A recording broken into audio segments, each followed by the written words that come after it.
Families and money. Two things that can either bind us together or tear us apart. Today, we dive into a storm that destroyed more than just a house. It ripped apart trust, inheritance, and love between siblings. This is a story of $550,000, a Florida beach home, and a family caught between loyalty and greed. Pull up a chair, my friends. It's time for Grandpa's Money Etiquettes. A listener writes to us with a heartbreaking tale. His wife inherited part of her late mother's beach house in Florida. Two brothers lived there, rent-free. The home, according to city records, was meant to be 3 separate units. But here's the twist. The brothers quietly turned it into 2 units, one for each of them, cutting the wife out of fair access. And when a hurricane destroyed the property, $550,000 in insurance money came rolling in, right into the eldest brother's bank account.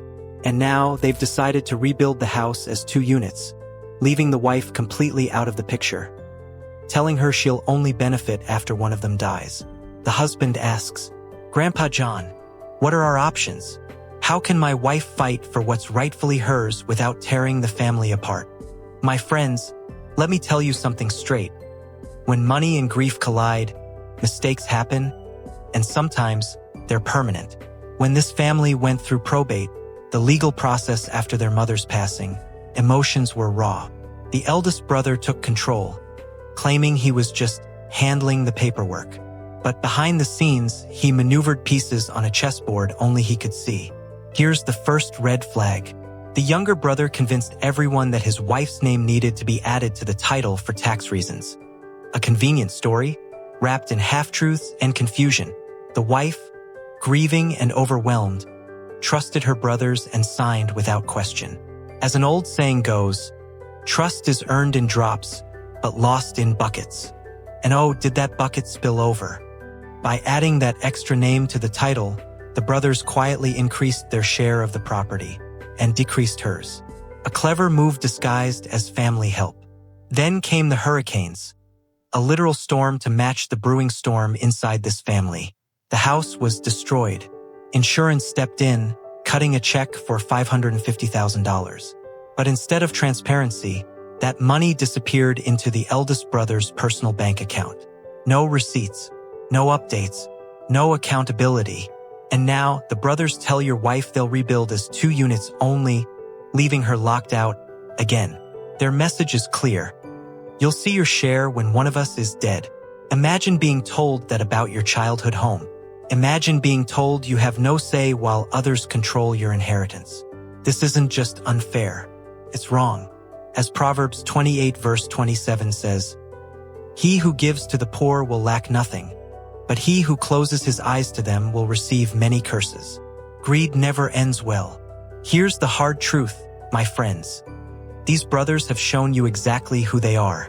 They've shut your wife out, ignored her rights, and handled the insurance money in secret.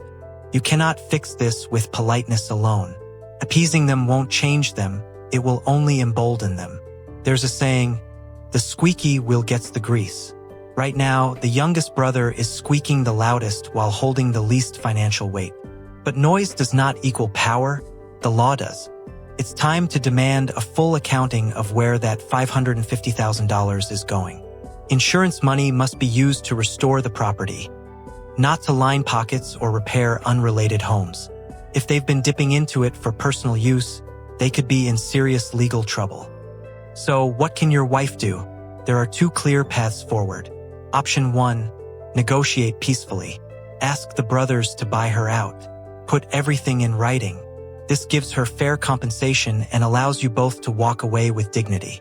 Option 2, go legal. If they refuse, your wife can file a partition action under Florida law, Chapter 64 of the Florida statutes. This legal process forces either the physical division of the property or a court-ordered sale, ensuring everyone gets their rightful share.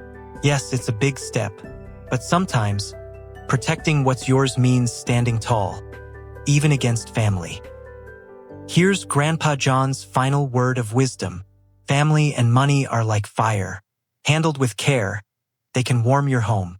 Handled recklessly, they burn everything to ash. Don't let greed dictate the future of your wife's inheritance or your children's legacy.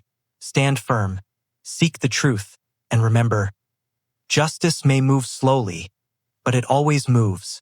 Now, my friends, what would you do in this situation? Would you fight in court or walk away for the sake of peace? Share your thoughts in the comments below. And don't forget to subscribe to Grandpa's Money Etiquettes, where every story teaches a lesson and every lesson protects your future.